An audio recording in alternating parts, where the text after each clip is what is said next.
Hi there, this is Mark, and welcome back to Article Club, where we read, annotate, and discuss one great article every month on race, education, or culture. Hi, everyone, it's February, and this month we are diving deep into a topic that is near and dear to my heart, and that topic is reading. I think it's safe to say that you also care about this topic, so I'm excited to share with you our article of the month. It's called, Is This the End of Reading? It was published last year in the Chronicle of Higher Education, and it's by senior writer Beth McMurtrie, who does an excellent job following the declining trend of reading that is happening among Gen Z college students. In this piece, Ms. McMurtrie interviews a number of professors who I would say are stressing out about this phenomenon that college students simply don't have the reading stamina or the advanced reading skills that they used to have. But don't worry, this is not a complainy article where the older generation denigrates the younger generation. Ms. McMurtrie knows what she's doing, and I trust her legwork on this. And I really appreciate how she includes in her piece what professors are trying to do to support their students and to promote reading in their courses. It's a great piece, and I hope you read it. And I also hope you listen to my interview with Ms. McMurtrie that's coming up in just a few seconds. She was warm and generous and wonderful to chat with. For me, as an educator who cares deeply about the state of reading, I just have to say it was wonderful to chat with someone who really knows what they're talking about. So thank you, Ms. McMurtrie, and here's our conversation. Beth McMurtrie, thank you so much for doing Article Club. Thank you so much, Mark, for having me here. I'm so excited for your piece. So people know that I'm big on reading, but I'm not going to just feature an article about reading unless it's really good. So your piece, Is This the End of Reading, which was in the Chronicle of Higher Education, it was fantastic. And I'm so happy that you're here to talk to us about it. I wanted to first ask you, how did this piece even come to be? Can you talk about how this piece sort of emerged? Sure. So for your listeners who don't know, I've been writing about teaching at the Chronicle for several years now, starting before the pandemic. And so I did a lot of reporting during the pandemic about the shift to online teaching and all of the stress that that was causing. But when it got really interesting was a couple of years in, and when campuses started to open up again, I was hearing that students were disengaged, were struggling in the classroom, were coming in with sort of a lot of learning challenges and some attitudes and behaviors that were really puzzling to professors. So early last year, I remember talking to my editor and it said, I actually want to do a series on what it's like to teach Gen Z today, because professors are confused and they don't really understand why students are thinking and acting the way they are. So let's dig into this, right? And I wanted to be careful about a couple of things. I wanted to be sure that it wasn't any of this kind of what I call kids today sort of thinking, where it's just like, oh, kids used to be much better readers and now they're not, or they never cheated before and now they're cheating all the time with AI. I really wanted to avoid that. And I wanted to really look at kind of the systems that students were coming out of, why they were coming in, like what they were being told or taught that shaped their thinking or their behavior. So anyway, that's all to say that I was sort of batting around a lot of ideas. And then I had come across that Adam Kotsko piece that you had mentioned, I think, to your readers. And that was really influential in my thinking because he put his finger on a couple of things that I think are distinct with students today that really do distinguish this moment from previous years or, what was going on 10 or 15, 20 years ago. So he talked about a couple of things. He talked about reading endurance and critical reading skills. So reading endurance, I think, is something we all feel, right? Like we all are struggling to sit down and read a book for like a good hour or so, right? Or to get into maybe a novel that's a little more dense, than we're used to reading. And he even tells a story, if you remember in his own piece, about reading for an entire train ride and then coming into work and sort of like humble bragging about that. And all his colleagues were like, wow, you read this for a whole train ride. And I think these are like great books, professors. And so like, if they're struggling with this, right, what does it say for the rest of us? But the other thing, the critical reading skills, I think those are in some ways more alarming to educators because they speak to an ability to distill an argument, right? Or compare and contrast ideas or synthesize information or vocabulary. A lot of people are talking about students' limited vocabulary. And so that was really seeing that framing and thinking about those ideas and having it register with what I had been hearing from professors. That's what really convinced me that I needed to write this story. Yeah, thank you so much. So I really like how, yeah, that piece, I loved it too. And I'm going to actually bring it back, so folks who haven't read it, can read it again. But yeah, it's really interesting. So, like, you had this piece, but you also know what you know because you've been Mhm. following this for a while. And I guess, like, my question is, you do probably have a number of sources, or you did reach out to just a number of professors. How then, as a reporter, do you decide that this is sort of like a situation where it's not, the kids can't read anymore because now I'm older and now I get to complain about the kids? Like, Yeah. yeah, like how do you know that like this is something? Because a lot of times we know that folks just write about whatever they want to write about. Yeah, so I'm a big believer in detail and specificity and complexity, right? Like I don't think you can ever find any one explanation for why things are the way they are. And sometimes you can see a couple of different trends coming together and overlapping in a way that kind of creates new situations or new problems. It's not always negative too, right? There are other we can talk more about some of the things I think that Gen Z are doing that are really cool. But anyway, like you said, I had been informally collecting stories just over the course of my reporting. But one of the first things I did is I interviewed Kotsko, and then I wrote up the interview and pointed for we have a weekly newsletter on teaching that goes out to about 20 or 25,000 readers. And I put what I call a call out, and I said, are you seeing this in your classroom? And, I put a Google form in there and I asked a bunch of questions, what do you teach? What are you seeing when it comes to reading? Have you talked to your students about what's going on? How has your teaching changed because of this? And I got, I'm forgetting the exact number, 50 or 60 responses. And, they definitely vary. And so I always want to be careful in saying this is not happening everywhere, right? And there are, again, many different kinds of students, many different kinds of professors. But I did start to see some through lines, right? So a number of people talked about how students are struggling to understand written instructions and they need somebody to talk them through it in person, tripping up over what were once assumed basic vocabulary words, finding traditional college level novels hard and having to now teach novels that may have been taught in high school before. Students who, when they encounter problems in reading, they kind of freeze up and they just don't do the work. They don't push through. Students who confuse the author's point of view with something they're trying to argue against, right? Like they can't figure out an argument that might have a lot of twists and turns in it. And also, many of the people who wrote in said this is not new, and it probably started about 10 years ago, which goes back to Kotsko's argument in his essay that everybody wants to blame smartphones in the pandemic.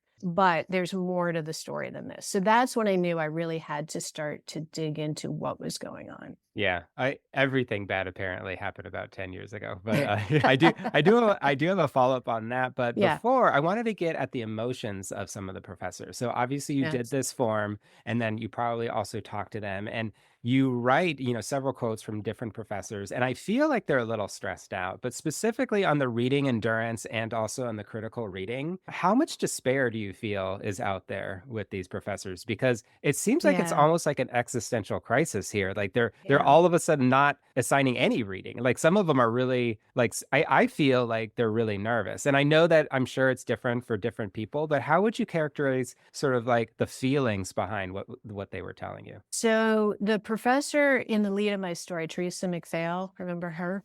She told me she felt like a nun who had lost her faith, right? And if you think of teaching as a vocation, right, a calling, which a lot of academics do, this is really an existential crisis because you're seeing harm come to your students. I didn't find many professors, at least those I interviewed, who were angry at students, right? They were sad for their students. They were certainly frustrated and sometimes wanted to beat their head against the walls, but they were sad for their students because they could see the anxiety that the students felt when they couldn't do the work. I mean, they always felt like, for the most part, they felt like their students were very aware of their own limitations. Not always. I mean, sometimes, they would often say to me, these students have no idea how much less I'm asking of them than I asked of students 10 or 15 years ago. But it changes what you can do in the classroom and how you can teach. You can't get through as much material, which means students just simply aren't as learning as much content, as much stuff. And this is happening in the sciences too. I quoted a biology professor who was saying she had to spend much more time in class teaching students how to,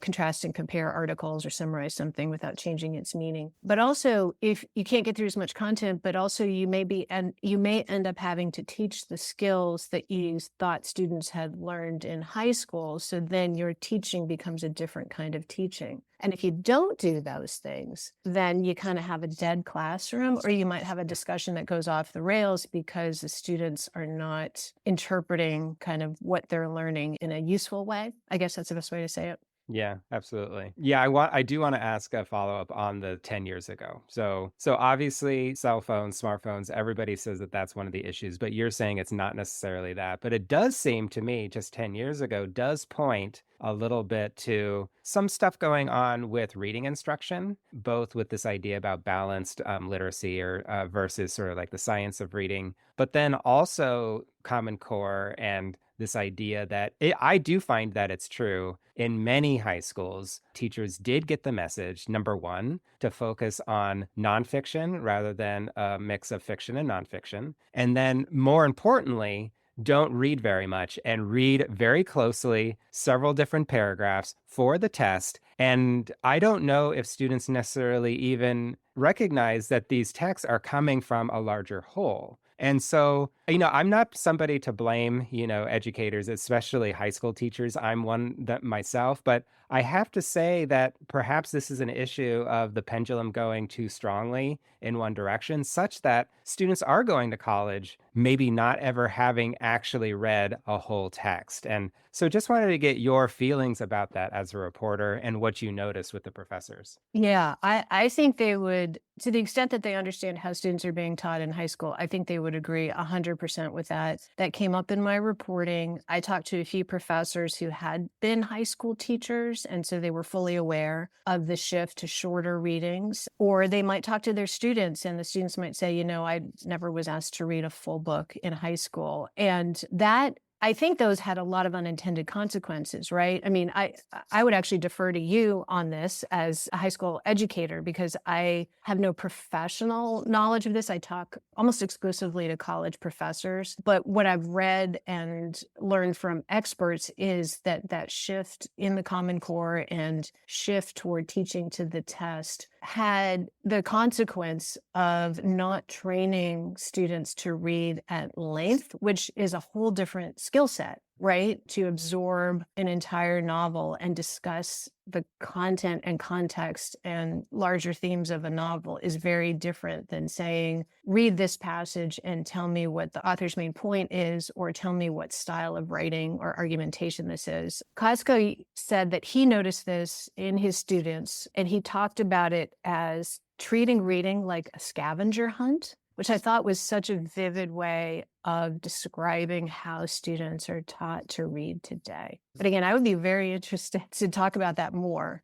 Yeah, because, okay, so definitely something that's been going on forever is this idea of fake reading, this sort of like performance by the teacher and the students. And I think this happens at all levels where there's sort of like a tacit agreement that I'm going to assign you stuff to read. You're not going to really read it. This is even before ChatGPT. And there's sort of like this dance where as long as the discussion is sort of good enough and everybody plays along, then it's all fine. But I feel like there has been a shift here, maybe I would say, and this is something that's coming through in your piece as well as in others, that folks, especially Gen Z, they're sort of calling the bluff and being actually more genuinely honest, like actually saying, hey, if you really want me to read these 100 pages this week, that actually takes a lot of time. I am Yeah. not yet a skilled reader. You are. You've already read this book, professor or teacher. And so if you really want me to put in this amount of time, we just have to have a real honest conversation about it. And I do sometimes wonder because it seems like there's a little bit of a sense of whose fault is it? And there's no fault. Yeah. We've got to figure it out. But this idea of just assigning a book or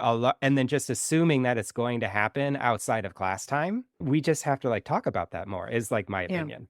I think it's a really smart point. And I think, yeah, I wonder if you rewound the clock and talked to professors a generation ago, if they would have agreed with all that, or again, they would have just assumed that students did the reading. The students did have more reading literacy, so they could maybe skim in a way the students don't today. I also think there's that question that you were getting at, students wanting to know the why. I often think about millennials as the generation that when you say jump, they would say how high, and Gen Z's coming in and saying, well, why? I mean, it's stapled together with this level of cynicism that I think professors are finding alarming, professors and teachers, and the sense of transactionalism. But on the positive side of that, they are not afraid to ask, why does this matter? Why do I need to learn that? The last story I did in the series was in interviews with professors who have found ways to connect with Gen Z. And one of them I talked to said he really doesn't get offended when students ask why. He just simply answers the question and then they move on, Yeah. right? It's not a challenging of, it's not a what do you know? It's a real sincere question of why. And if you Yeah. can't answer the why, that's a whole other conversation about what is it that you're teaching and why do you think it's important? Yeah, I appreciate that piece, but I also appreciated how you also made sure to center what the professors not just were going through, but there was a lot of empathy there. But also what I really liked is that this was not just a complaining piece. This was professors who are really trying to do the work to figure it out. And a large part of your piece was about professors trying different things. And I wanted to sort of see what you thought was working or what the professors thought was effective. So, for Yeah. example, there was the idea of making sure to quiz students on their reading, just to basically say that this is not a fake assignment. Did you notice any patterns or trends about like what the professors thought was helpful? Yeah, so I'll start out by saying that I think those who simply reduced the amount of readings didn't find that that was enough. So the ones that have really been trying to figure the way through it, and you know that almost cliche, meet students where they are. Those are the people who I felt had a little bit more optimism, or at least could see some path through the fog. So I heard good reports from people who are very explicit about teaching reading skills. And so you have to talk to your students about why it's important to be a critical reader and give some examples that might help them in their everyday life, even if it's to talk about like how to understand what you're looking at on TikTok, right? And then develop those critical reading skills through a guided reading, which I think can take many forms. Sometimes it's literally a guide to that they fill out or follow as they're reading something. And, like with academic articles, that actually could be quite helpful. It might be the first time students are encountering kind of this dense academic text that has a sort of a formula to it. And one thing that I heard related to that is professors say that maybe they assume that their students, again, of an earlier time had these skills coming into college, but maybe they never did. Again, like maybe just reading a lot gives you those skills, but maybe you also can kind of cover up what you don't know if you read a lot, but when you stop reading a lot, you really don't have those skills, so you kind of have to build them up again. You mentioned reading quizzes, which I've heard mixed things about, because if students can frankly use AI or just game the system, it doesn't always work. But I do think if you do it for points, students love points, that helps. The other thing that I think is really interesting, and I've heard several people talk about, is being really unflinching about updating your syllabus. Right? Did you put something in there just because you like it and you never mention it in class? Can you mix in some podcasts or short pieces on topics that are just really well written? Some professors said that their students really like memoirs or primary text, historical sources. And then I quoted this one professor who said, textbooks are really boring. And I kind of agree, right? Like if that's sometimes it has to be the basis of your class, but I think acknowledging that and maybe balancing that with other things. But, that gets back to the point, like if you make sure that everything that you're asking them to read comes back to why it matters, and then you can articulate why it matters. And that combined with teaching reading skills seems to be a useful combination, I'll say. I would assume, though, this is just an assumption, that professors have not been taught like elementary school teachers in some of the specific things. So I was a little bit surprised when you said earlier that students are finding it difficult to like sort of like see an overall argument or the author's main claim. And I think it actually has to do with more of the complex arguments or if it's Mm, longer than a short because that's yeah. all that happens in elementary and high school. But I think again it's devoid of the greater piece, you know. Yes. Sometimes it's so funny, like, sometimes students are reading a piece and they don't actually even know that there's an author behind the words. Like, the words Mhm. just sort of appear, you know, Yes. devoid of any sort of source. But yeah, this is just, like, super, super interesting because it seems like the professors are just really doing their best, trying to figure it out. And also, what I'm trying to also think about is are we at a time now, not to convince students to read, but to continue to go back to a real question about what is reading actually for? And I'm not really sure that we necessarily, all educators, really approach that. We might assume different things. We might assume that students will do the reading or not. But I think that there's still just a foundational piece for anybody who is an educator. Well, of course, reading is good morally, or it's good for our soul or something. And it seems like we might need to go there a little bit too. What do you think about that? Is your question to really get into why reading is different than other forms of gathering information or Y- wrestling with ideas? Yeah, specifically because your piece is this the end of reading? Like, if you take that question really just straight on, we have to assume that potentially maybe this is the end of reading. So, if we're going to be able to quote unquote save it, I mean, I know that I'm getting dramatic, that Yeah. ultimately we would have to make an argument for it, especially because of what you just said, which is like there's so many different various sources of gathering information. Yeah, I think that's an interesting argument. One I haven't really thought too deeply about in terms of how you would explain how reading is a different form of engaging with ideas than, say, a podcast. I mean, obviously it is. And professors and teachers, who I would assume tend to be heavier readers than your average person, right? That's why they maybe go into teaching, intuitively understand that. But students might think, well, I'm listening to a podcast and I'm engaging with the ideas on that level, right? Or just even a better contrast, I'm listening to an audiobook, right? And I've heard that high school teachers even are moving more toward audiobooks. What is the difference between that and the written word? Can a professor articulate that? Like, what is so special and so distinct about what's on the page versus what's in the person's ear or what they're watching? I think that's a fascinating question. Yeah, I hope to like continue that dialogue, you know, with fellow article clubbers as well. And I just want to like thank you so much for sharing all of your thoughts. I have one last question, which is Mhm. actually how you end the piece. First of all, again, I have a high, very high standard for education articles just because I'm an educator and specifically about reading. So all of your reporting, I just have really appreciated. And I was very struck with how you ended the piece because the question is, this is the end of reading. And you quote Stuart Patterson, who says, "We need to prepare ourselves for a drastically different future." Makes sense. Yeah, I agree. But then following up, humanity is going to take its course no matter what I try to do about it. So why'd you end there?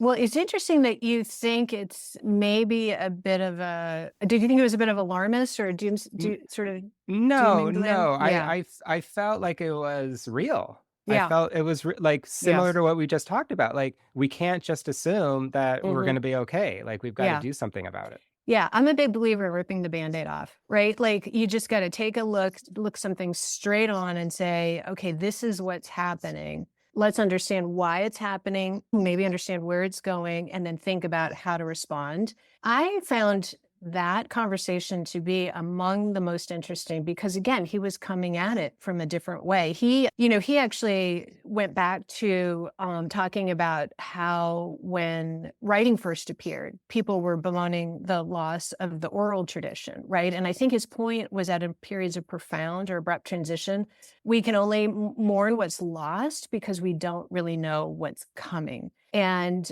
I think, there's a discussion to be had related to that about the kinds of literacy that young people are developing and how that is shaping their interests and their thought process and what they want to do creatively. I don't think, well, I would not argue that Gen Z is any less creative, interested, curious. They don't think any less deeply than older adults. And maybe we just don't see where they're wrestling with those things because it's happening at a different level or on platforms where older people don't spend that much time. And the other thing I think about is, Patterson talks about reading being a means to an end. And if the end is to grapple with the big questions in life, and those questions belong to all of us, it's can you develop new ways of getting into those conversations? So I think another way to say that is even if high schools across America bring back, long reading lists and deep reading, and colleges do as well, we're still in a fully multimedia culture. And I think that's perhaps a more active and creative way to think about the reading dilemma than to just wait and hope students will start picking up books again. I love it. That was perfect. Thank you so much, Beth, for not just that answer, but also for your piece. And thank you for being so generous with us and fellow article clubbers. I can't wait to continue the conversation with them. Thank you so much, Mark. This has been a lot of fun. I want to thank Beth McMurtrie yet again for saying yes to Article Club, for sharing your views on your piece, and for writing your article. I am deeply grateful.